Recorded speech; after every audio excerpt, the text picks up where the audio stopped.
Isn't it so great that it's like 6:30 outside and it's light out? That makes me really motivated. Speaking of motivation, that was not a planned segue. But I was asked that question about how to keep motivation or how to stay motivated yesterday. And I thought about that answer, and I really think it's multifaceted, but it has a lot to do with like constantly acting like your back is up against the wall. And I read a blog from Barbara Corcoran from Shark Tank the other day, and it was called "The One Thing That Everybody Should Experience," or something like that, right around there.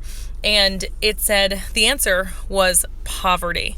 And it was really interesting just about how much that gives somebody the desire to go after what they want, that type of struggle.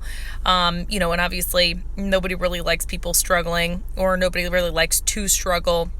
But I think that having your back up against the wall, you make a decision. You make a decision to no longer struggle. You make a decision that there is no other option. I've had some of my mentors talk about how it's really funny how a lot of athletes, what's really overrepresented in professional athletes is people who came from, very humble beginnings, people who came from poverty. And it's interesting because you would think that the wealthier person with more access to professional coaches and everything that comes along with that, more professional equipment, would be the person that would be more apt to eventually be a professional.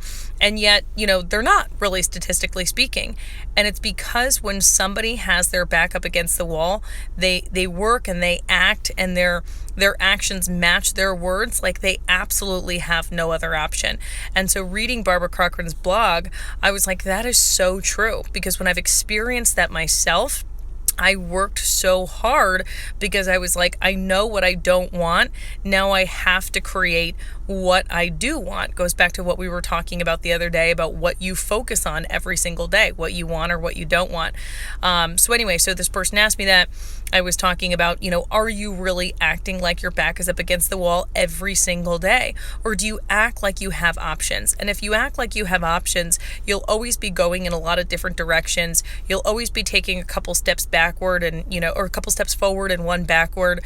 I challenge you tomorrow to wake up and the next day and the next day after that, like you absolutely have no other option but to make that day great, or whatever you're pursuing, to make something happen with that. And if you really had no other option, would you be doing something differently? So you got to kind of trick your brain that that's the case.